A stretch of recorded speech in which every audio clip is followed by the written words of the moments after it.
433, Chapter 45 of The Count of Monte Cristo. Book talk begins at 5:04.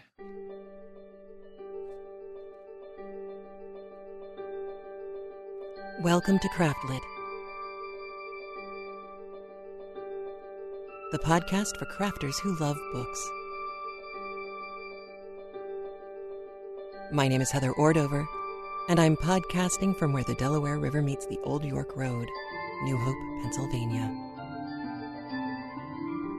Episode 433, Character Cartography. This episode of Craftlit is brought to you by its listeners. Many thanks and much gratefulness to all of the listeners who have gone over to patreon.com/craftlit and pledged their support to the show. We couldn't do it without you. Thank you. Well, hello. How are you? I hope you are well. Everything is going pretty darn well here. And as a way to celebrate, we have a really good show for you today. First things first, we have a lovely voicemail from longtime listener Trisha.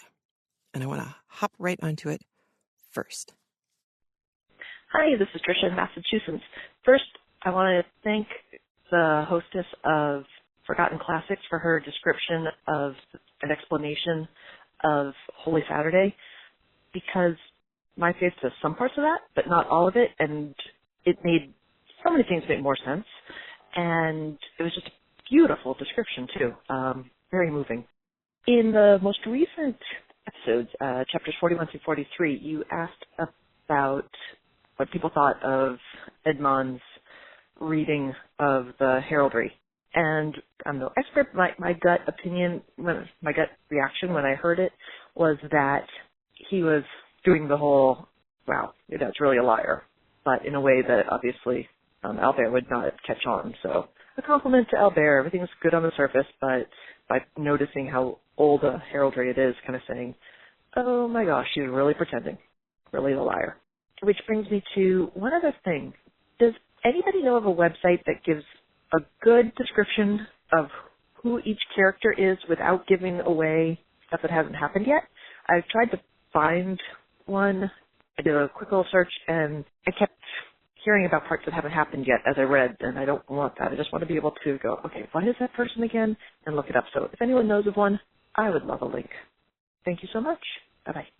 So, yes, Trisha, hearing from Julie is always a good thing, whether it's an email that I get or a voicemail. I love her voice, and I love her, and I love being able to access her vast knowledge base. It has brought many things on Craftlit more to life over the last 10 years. And second, thank you for your plea, because I had actually, right before I got the voicemail from you, I had started searching again for a character map that wouldn't, give away the farm. And I didn't find one, but I found one that I could manipulate a little more easily than others, and so that's what I've done for you. So we now have a character map that is good up through chapter 45 without giving anything away. But I also found an anime character map, because there's an anime version, but it's set in the future. It's just a whole thing. Anyway, I'm linking to that one, and you'll be able to see some parallels. You'll also be able to see which characters they left out, which in retrospect didn't surprise me a whole lot, but it was interesting. So I think what I'll try and do is update this character map every so often as we introduce more and more characters with more and more tangled histories. But right now seems like a good time to draw a line in the sand and say, okay, all the characters who we've been introduced to before this point, here they are. And here's how they're related to each other, either by blood relationships or by just knowing each other, because that really matters in this book.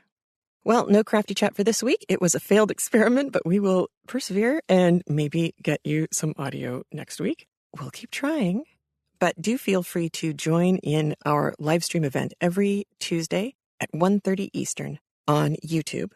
And our YouTube channel is youtube.com/C_C/craftlit-channel.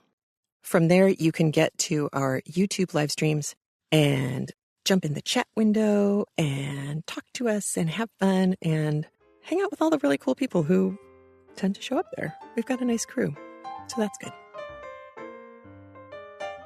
And there are various ways of accessing the show. You can download an app for your smart devices on any platform that you wish, Windows, iOS, Android. That app will play both regular episodes. It will let you download episodes so that you don't have to use up your data plan or so that you can listen on an airplane. And it also gets access to premium audio. Why am I bringing this up? For those of you who've been listening to it for a long time, you might be wondering, yeah, we've heard this before. What you haven't heard is what the next book is going to be on the premium audio. We are about to finish War of the Worlds. We will then take a 1-week break, and then we will start The Cat Came Back.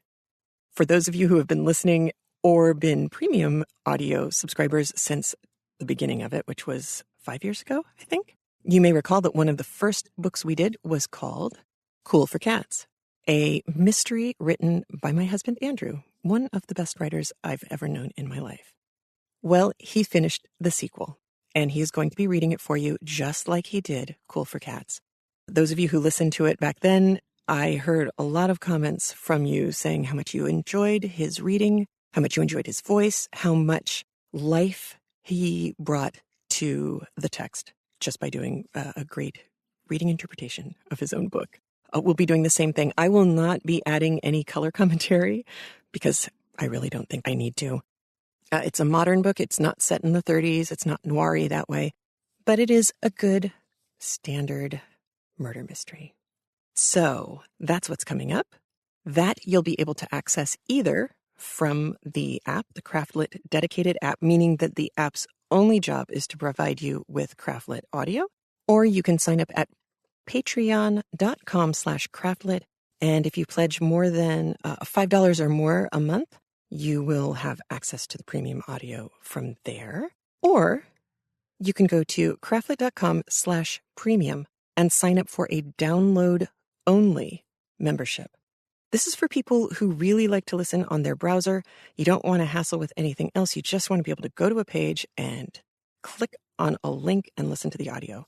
Or if you have an old school iPod or MP3 player like an iRiver, and that's how you prefer to listen, then that is the only option for you.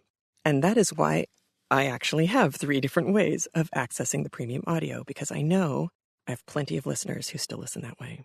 All the information you need is at craftlit.com/premium, and that page will tell you everything you need to know about how to get a hold of the premium audio, which will include very shortly The Cat Came Back by Andrew Ordover. So chapter 45. Chapter 45 is called A Rain of Blood, and it's RAIN. As a consequence, this is probably another PG-13 episode for you, and if you are listening with young ones, an episode that you'll want to preview before you play it with everybody listening. Aside from that title, the only other thing that you need to know is nothing. We heard Bertuccio's story start before. We heard more details last week, and now we get the end of his tale. We know that somehow Caderousse is mixed up in all of this, and we know that we are out in the boonies in France. The Mistral wind, the wind and cold and rain and all of that stuff is sweeping in again. You'll hear a reference to that, and aside from that, I think you're good. So let's listen to chapter 45 of The Count of Monte Cristo by Alexandré Dumas. Chapter 45. The Rain of Blood. As the jeweller returned to the apartment, he cast around him a scrutinizing glance, but there was nothing to excite suspicion, if it did not exist, or to confirm it if it were already awakened. Caderousse's hands still grasped the gold and banknotes, and La Carconte called up her sweetest smiles while welcoming the reappearance of their guest. "Well, well," said the jeweller, "you seem, my good friends, to have had some fears respecting the accuracy of your money, by counting it over so carefully directly I was gone." "Oh, no," answered Caderousse, "that was not my reason, I can assure you. But the circumstance by which we have become possessed of this wealth are so unexpected as to make us scarcely credit our good fortune, and it is only by placing the actual proof of our riches before our eyes that we can persuade ourselves that the whole affair is not a dream." The jeweller smiled. "Have you any other guests in your house?" inquired he. "Nobody but ourselves," replied Caderousse. "The fact is, we do not lodge travellers. Indeed, our tavern is so near the town that nobody would think of stopping here." "Then I am afraid I shall very much inconvenience you." "Inconvenience us? Not at all, my dear sir," said La Carconte, in her most gracious manner. "Not at all, I assure you." "But where will you manage to stow me?" "In the chamber overhead." "Surely that is where you yourself sleep." "Never mind about that. We have a second bed in the adjoining room." Caderousse stared at his wife with much astonishment. The jeweller, meanwhile, was humming a song as he stood warming his back at the fire La Carconte had kindled to dry the wet garments of her guest, and this done, she next occupied herself in arranging his supper by spreading a napkin at the end of the table and placing on it the slender remains of their dinner, to which she added 3 or 4 fresh-laid eggs. Caderousse had once more parted with his treasure. The bank-notes were replaced in the pocket-book, the gold put back into the bag, and the whole carefully locked in the cupboard. He then began pacing the room with a pensive and gloomy air, glancing from time to time at the jeweller, who stood reeking with the stream from his wet clothes, and merely changing his place on the warm hearth to enable the whole of his garments to be dried. "There," said La Carconte, as she placed a bottle of wine on the table. "Supper is ready whenever you are." "And you?" asked Joanne. "I don't want any supper," said Caderousse. "We dine so very late," hastily interposed La Carconte. "Then it seems I am about to eat alone," remarked the jeweller. "Oh, we shall have the pleasure of waiting upon you," answered La Carconte, with an eager attention she was not accustomed to manifest, even to guests who paid for what they took. From time to time Caderousse darted on his wife keen, searching glances, but rapid as the lightning flash. The storm still continued. "There, there," said La Carconte. "Do you hear that? Upon my word, you did well to come back." "Nevertheless," replied the jeweller, "if by the time I have finished my supper the tempest has at all abated, I shall make another start." "It's the Mistral," said Caderousse, "and it will be sure to last till tomorrow morning." He sighed heavily. "Well," said the jeweller, as he placed himself at table, "all I can say is so much the worse for those who are abroad." "Yes," chimed in La Carconte, "they will have a wretched night of it." The jeweller began eating his supper, and the woman, who was ordinarily so querulous and indifferent to all who approached her, was suddenly transformed into the most smiling and attentive hostess. Had the unhappy man, on whom she lavished her assiduities, been previously acquainted with her, so sudden an alteration might well have excited suspicion in his mind, or at least have greatly astonished him. Caderousse, meanwhile, continued to pace the room in gloomy silence, sedulously avoiding the sight of his guest, but as soon as the stranger had completed his repast, the agitated innkeeper went eagerly to the door and opened it. "I believe the storm is over," said he, but as if to contradict his statement, at that instant a violent clap of thunder seemed to shake the house to the very foundation, while a sudden gust of wind, mingled with rain, extinguished the lamp he held in his hand. Trembling and awestruck, Caderousse hastily shut the door and returned to his guest, while La Carconte lighted a candle by the smouldering ashes that glimmered on the hearth. "You must be tired," said she to the jeweller. "I have spread a pair of white sheets on your bed. Go up when you are ready, and sleep well." Joanne stayed for a while to see whether the storm seemed to abate in its fury, but a brief space of time sufficed to assure him that, instead of diminishing, the violence of the rain and thunder momentarily increased. Resigning himself, therefore, to what seemed inevitable, he bade his host good night and mounted the stairs.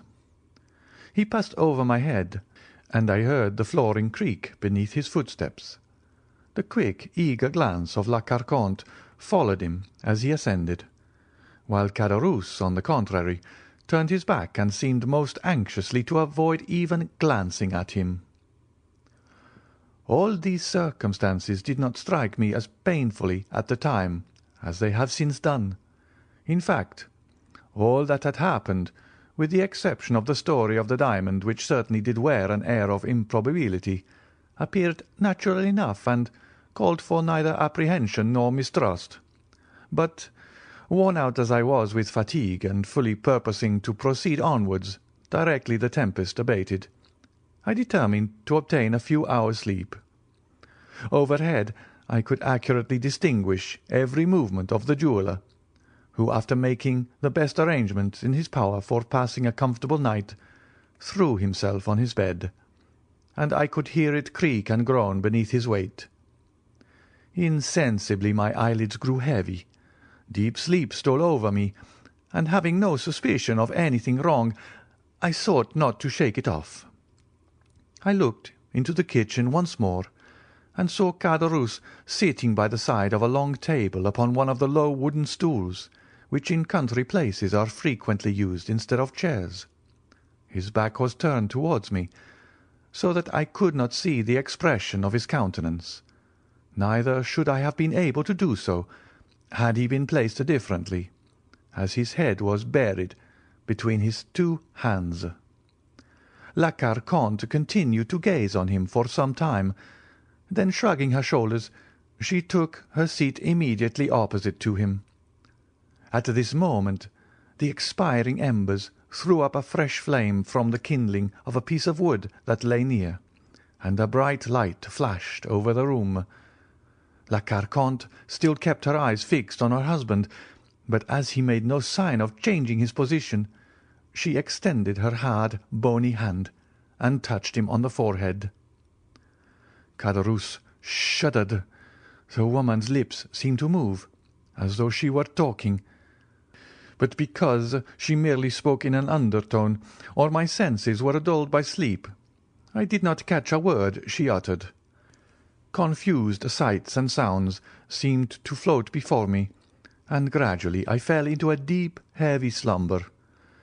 How long I had been in this unconscious state I know not, when I was suddenly aroused by the report of a pistol, followed by a fearful cry. Weak and tottering footsteps resounded across the chamber above me, and the next instant a dull, heavy weight seemed to fall powerless on the staircase. I had not yet fully recovered consciousness, when again I heard groans, mingled with half-stifled cries, as if from persons engaged in a deadly struggle. A cry more prolonged than the others, and ending in a series of groans, effectually roused me from my drowsy lethargy. Hastily raising myself in one arm, I looked around, but all was dark, and it seemed to me as if the rain must have penetrated through the flooring of the room above, for some kind of moisture appeared to fall, drop by drop, upon my forehead, and when I passed my hand across my brow, I felt that it was wet and clammy. To the fearful noises that had awakened me had succeeded the most perfect silence, unbroken, save by the footsteps of a man walking about in the chamber above. The staircase creaked. He descended into the room below, approached the fire, and lit a candle. The man was Caderousse. He was pale, and his shirt was all bloody. Having obtained the light, he hurried upstairs again, and once more I heard his rapid and uneasy footsteps. A moment later he came down again, holding in his hand the small shagreen case, which he opened to assure himself it contained the diamond, seemed to hesitate as to which pocket he should put it in, then, as if dissatisfied with the security of either pocket, he deposited it in his red handkerchief, which he carefully rolled around his head. After this, he took from the cupboard the banknotes and gold he had put there, thrust the one into the pocket of his trousers and the other into that of his waistcoat, hastily tied up a small bundle of linen, and rushing towards the door, disappeared in the darkness of the night. Then all became clear and manifest to me, and I reproached myself with what had happened, as though I myself had done the guilty deed. I fancied that I still heard faint moans, and imagining that the unfortunate jeweller might not be quite dead, I determined to go to his relief by way of atoning in some slight degree, not for the crime I had committed, but for that which I had not endeavoured to prevent. For this purpose I applied all the strength I possessed to force an entrance from the cramped spot in which I lay to the adjoining room. The poorly fastened boards which alone divided me from it yielded to my efforts, and I found myself in the house. Hastily snatching up the lighted candle, I hurried to the staircase. About midway a body was lying quite across the stairs. It was that of La Carconte. The pistol I had heard had doubtless been fired at her. The shot had frightfully lacerated her throat, leaving 2 gaping wounds, from which, as well as the mouth, the blood was pouring in floods. She was stone dead. I strode past her and ascended to the sleeping chamber, which presented an appearance of the wildest disorder. The furniture had been knocked over in the deadly struggle that had taken place there, and the sheets, to which the unfortunate jeweller had doubtless clung, were dragged across the room. The murdered man lay on the floor, his head leaning against the wall, and about him was a pool of blood which poured forth from 3 large wounds in his breast. There was a 4th gash, in which a long table knife was plunged up to the handle. I stumbled over some object. I stooped to examine. It was the 2nd pistol, which had not gone off, probably from the powder being wet. I approached the jeweller, who was not quite dead, and at the sound of my footsteps and the creaking of the floor, he opened his eyes, fixed them on me with an anxious and inquiring gaze, moved his lips as though trying to speak, then, overcome by the effort, fell back and expired.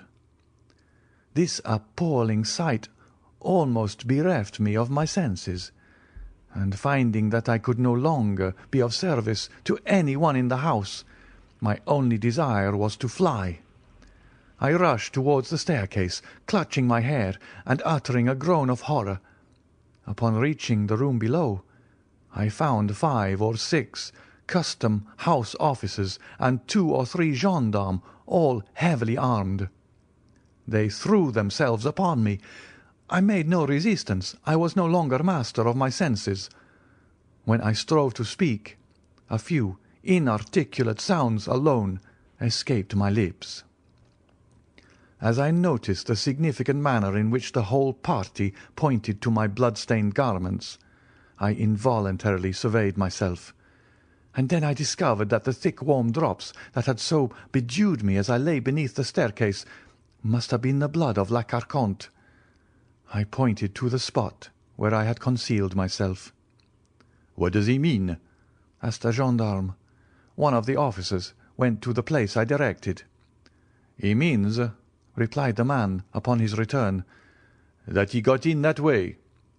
And he showed me the hole I had made when I broke through. Then I saw that they took me for the assassin. I recovered force and energy enough to free myself from the hands of those who held me, while I managed to stammer forth, "I did not do it. Indeed, I did not." A couple of gendarmes held the muzzles of their carbines against my breast. "Stir but a step," said they, "and you are a dead man." "Why should you threaten me with death," cried I, "when I have already declared my innocence?" "Tush, tush," cried the men. "Keep your innocent stories to tell the judge at Nîmes. Meanwhile, come along with us, and the best advice we can give you to do is unresistingly." Alas, resistance was far from my thoughts. I was utterly overpowered by surprise and terror, and without a word I suffered myself to be handcuffed and tied to a horse's tail, and thus they took me to Nîmes. I had been tracked by a customs officer, who had lost sight of me near the tavern. Feeling certain that I intended to pass the night there, he had returned to summon his comrades, who just arrived in time to hear the report of the pistol, and to take me in the midst of such circumstantial proofs of my guilt as rendered all hopes of proving my innocence utterly futile. One only chance was left me, that of beseeching the magistrate, before whom I was taken to cause every inquiry to be made for the Abbé Busoni, who had stopped at the inn of the Pont du Gard on that morning. If Caderousse had invented the story relative to the diamond, and there existed no such persons as the Abbé Busoni, then, indeed, I was lost past redemption, or at least my life hung upon the feeble chance of Caderousse himself being apprehended and confessing the whole truth. 2 months passed away in hopeless expectation on my part, while I must do the magistrate the justice to say that he used every means to obtain information of the person I declared could exculpate me if he would. Caderousse still evaded all pursuit, and I had resigned myself to what seemed my inevitable fate. My trial was to come on at the approaching assizes, when, on the 8th of September, that is to say, precisely 3 months and 5 days after the events which had perilled my life, the Abbé Busoni, whom I never ventured to believe I should see, presented himself at the prison doors, saying he understood one of the prisoners wished to speak to him. He added that, having learned at Marseilles the particulars of my imprisonment, he hastened to comply with my desire. You may easily imagine with what eagerness I welcomed him, and how minutely I related the whole of what I had seen and heard. I felt some degree of nervousness as I entered upon the history of the diamond, but to my inexpressible astonishment he confirmed it in every particular, and to my equal surprise he seemed to place entire belief in all I said. And then it was that, won by his mild charity, seeing that he was acquainted with all the habits and customs of my own country, and considering also that pardon for the only crime of which I was really guilty might come with a double power from lips so benevolent and kind, I besought him to receive my confession, under the seal of which I recounted the Auteuil affair in all its details, as well as every other transaction of my life. That which I had done by the impulse of my best feelings produced the same effect as though it had been the result of calculation. My voluntary confession of the assassination at Auteuil proved to him that I had not committed that of which I stood accused. When he quitted me, he bade me be of good courage, and to rely upon his doing all in his power to convince my judges of my innocence. I had speedy proofs that the excellent abbé was engaged in my behalf, for the rigours of my imprisonment were alleviated by many trifling though acceptable indulgences, and I was told that my trial was to be postponed to the assizes following those now being held in the interests it pleased Providence to cause the apprehension of Caderousse, who was discovered in some distant country and brought back to France, where he made a full confession, refusing to make the fact of his wife's having suggested and arranged the murder any excuse for his own guilt. The wretched man was sentenced to the galleys for life, and I was immediately set at liberty. "And then it was, I presume," said Monte Cristo, "that you came to me as the bearer of a letter from the Abbé Busoni." "It was, your Excellency.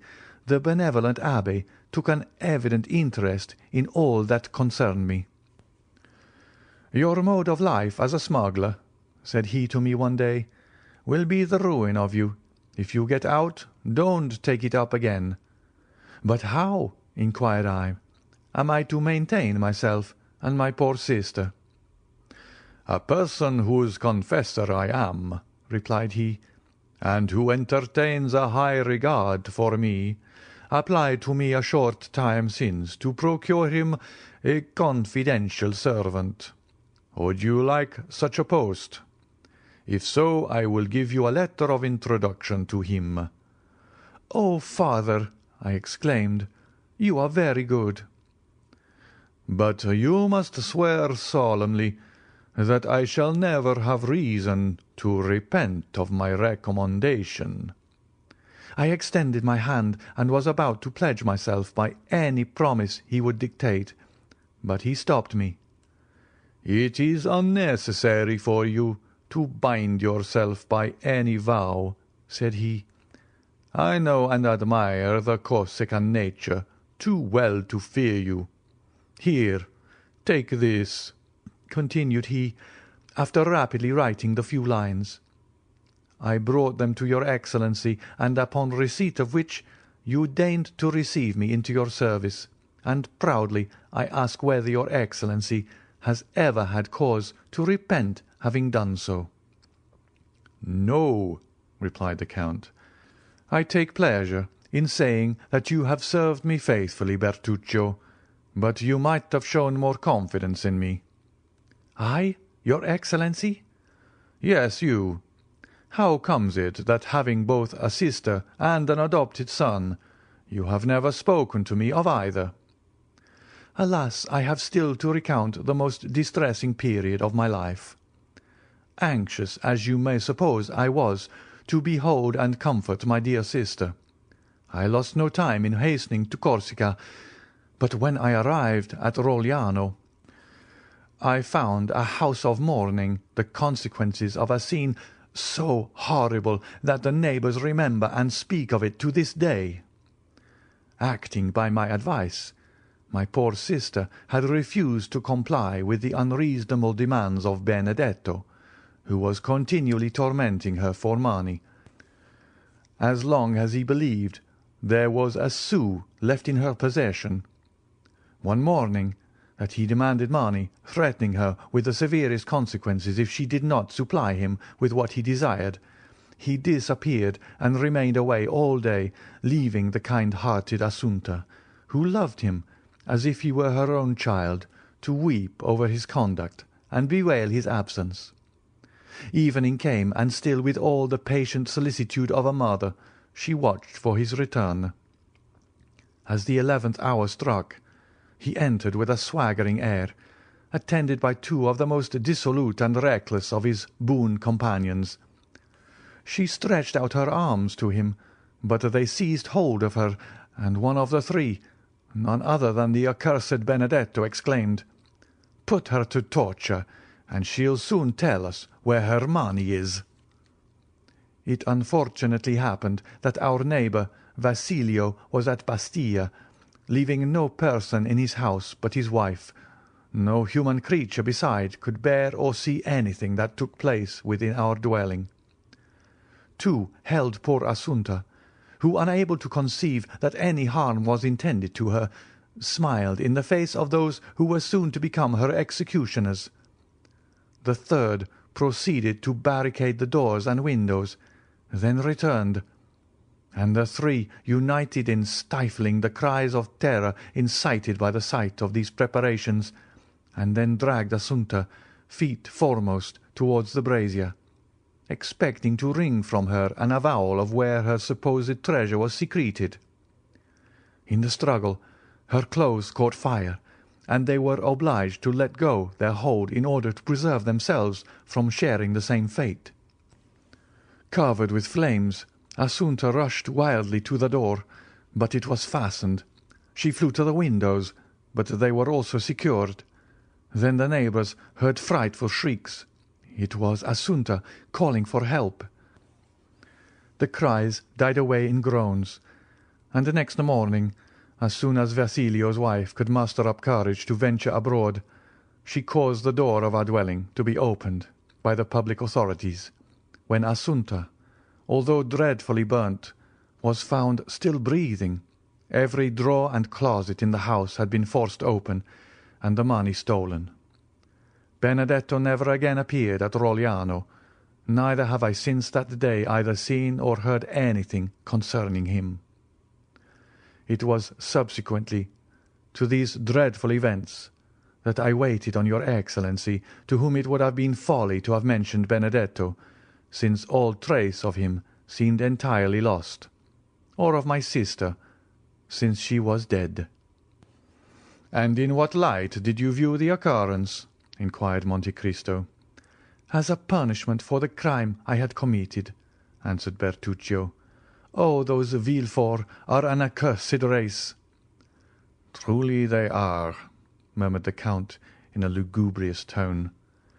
"And now," resumed Bertuccio, "your Excellency may perhaps be able to comprehend that this place, which I revisit for the first time, this garden, the actual scene of my crime, must have given rise to reflection of no very agreeable nature, and produced that gloom and depression of spirits which excited the notice of your Excellency, who was pleased to express a desire to know the cause. At this instant a shudder passes over me as I reflect that possibly I am now standing on the very grave in which lies Monsieur de Villefort, by whose hand the ground was dug to receive the corpse of his child." "Everything is possible," said Monte Cristo, rising from the bench on which he had been sitting. "Even," he added in an inaudible voice, "even that the procureur be not dead. The Abbé Busoni did right to send you to me," he went on in his ordinary tone, "and you have done well in relating to me the whole of your history, as it will prevent my forming any erroneous opinions concerning you in future. As for that Benedetto, who so grossly belied his name, have you never made any effort to trace out whether he has gone or what has become of him?" "No, far from wishing to learn whither he has betaken himself. I should shun the possibility of meeting him as I would a wild beast. Thank God, I never have heard his name mentioned by any person, and I hope and believe he is dead." "Do not think so, Bertuccio," replied the Count, "for the wicked are not so easily disposed of, for God seems to have them under his special watch care, to make of them instruments of his vengeance." "So be it," responded Bertuccio. "All I ask of heaven is that I may never see him again.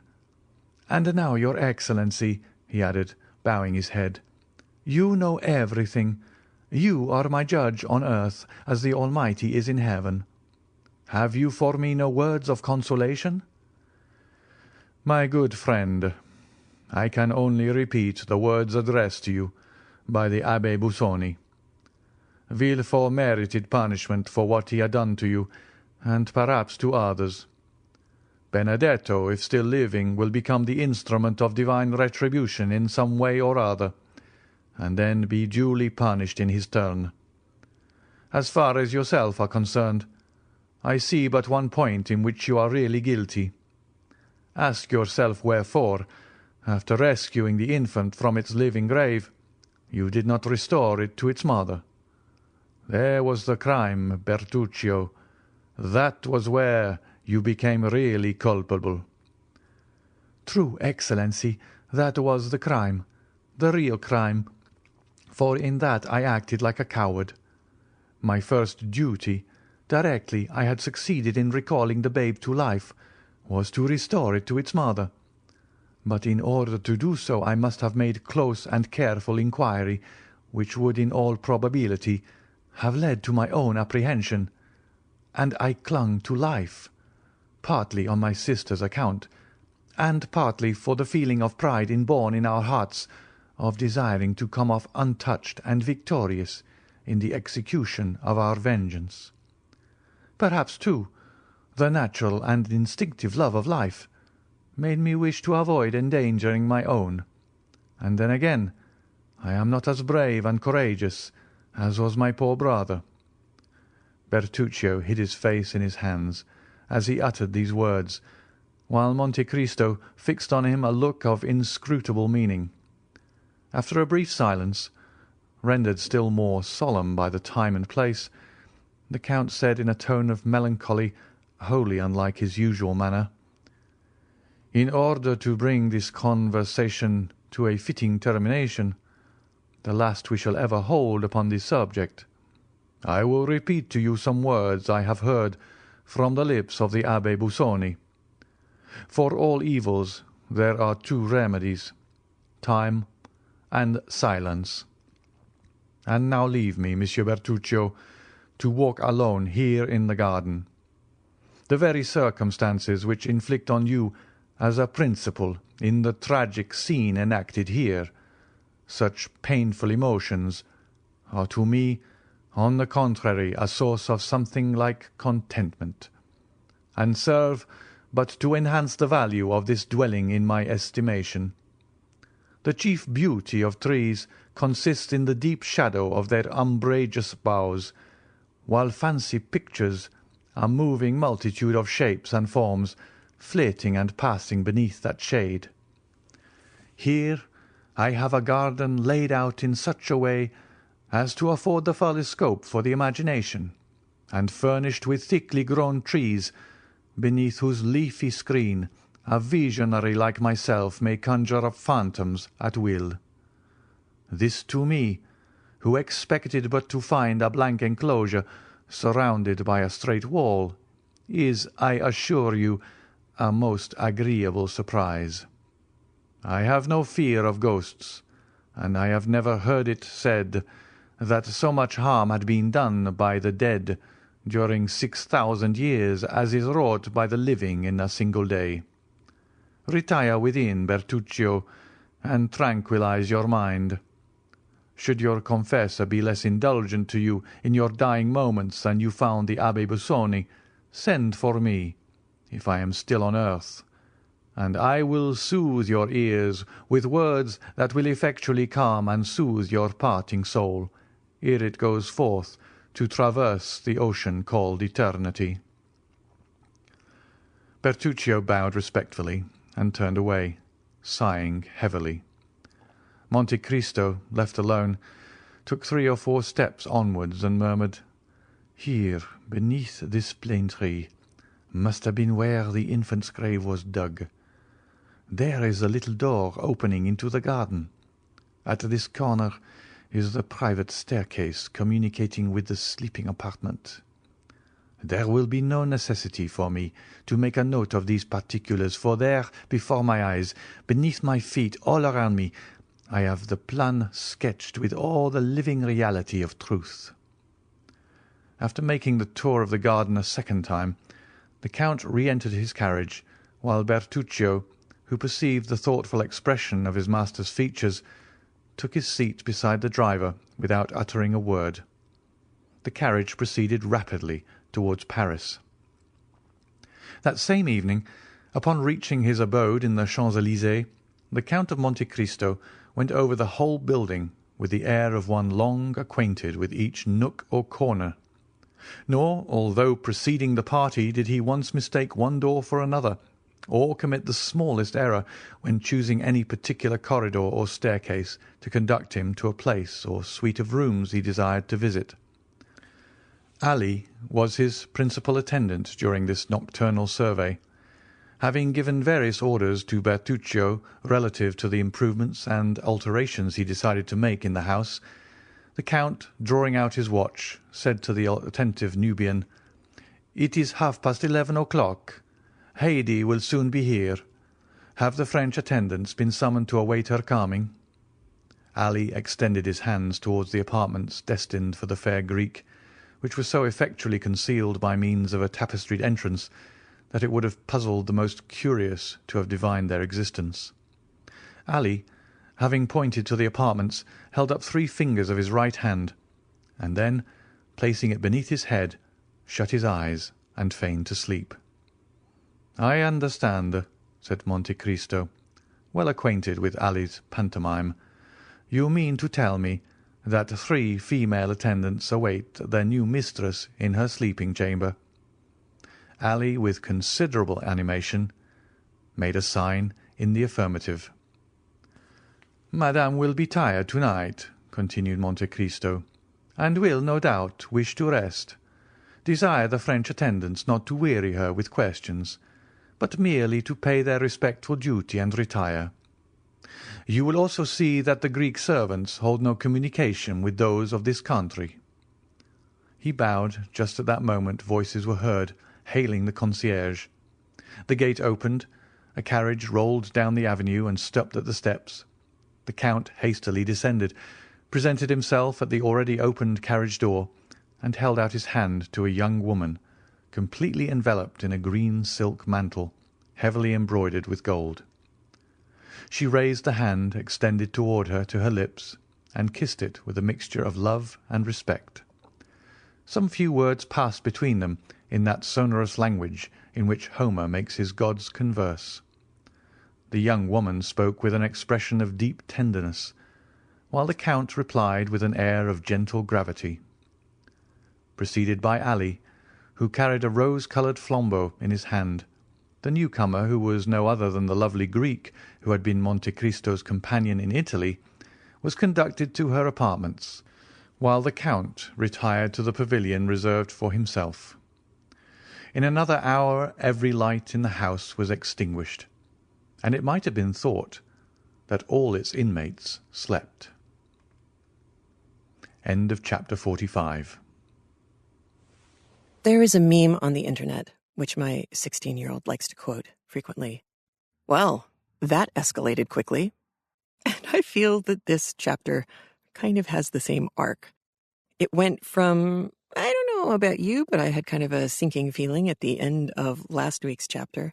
And it didn't take very long, did it, for it to all go south this week.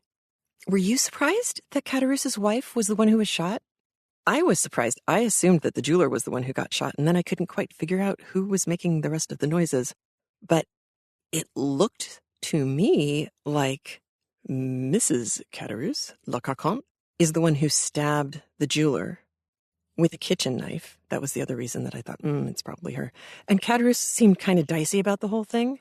Like he could tell what she was thinking, and he wasn't really so jazzed about the whole thing. But it looked to me like she stabbed the jeweler and Caderousse came after her and is evidently not such a great shot. Got her in the neck, and ew. And then runs off with the money and the diamond. I've gone back and forth. I've wrestled with myself, trying to decide if I felt like Caderousse, Machiavellian-like, decided to 86 Le Carconte just to be able to get away with the loot himself so he could take off with the diamond and the money. But the more I thought about it, the more I thought, no, I don't think so. I think on his part, it was a crime of passion. She was calculating, it seems like. He not so much, which fits him better, right? Because Caderousse was never the instigator. He was kind of the drunken slob in the whole thing. And it just didn't feel right. It also, I think, made sense in the long run of this story because Caderousse eventually confesses. Now, admittedly, Bertuccio finally gets the gendarmes to contact the Abbé for him. Abbé Busoni shows up, hears Bertuccio's entire story. We hope absolves him at that point as far as the Abbé is concerned. Tells Bertuccio, if you ever get out of here, go get a job from Count of Monte Cristo. Here's your letter of introduction kind of thing. And then the Abbé Busoni leaves. Shortly thereafter, Caderousse confesses. I can't help but think that the Abbé Busoni managed to convince Caderousse somehow to go back and free an innocent man. I don't think he had to show up as Edmond Dantes. I don't think he had to scare Caderousse that way. And actually, I think it probably would have been pretty dangerous for him to expose himself like that. But it seems totally plausible to me that the Abbé Busoni could completely scare the fear of God into Caderousse at that point. I just have this sense that Caderousse was probably feeling guilty already. He never, even as he was telling his story to Bertuccio or to Abbé Busoni, it always seemed to me like he really was not feeling 100% about what happened to Edmund. Thus, his version of the story made him look better.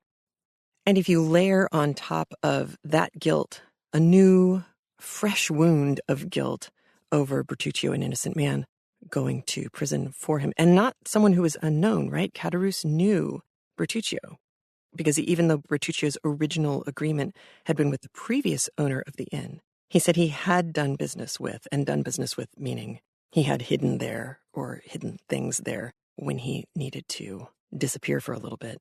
That he and Caderousse had worked together in that respect before, and that would be even harder on Caderousse.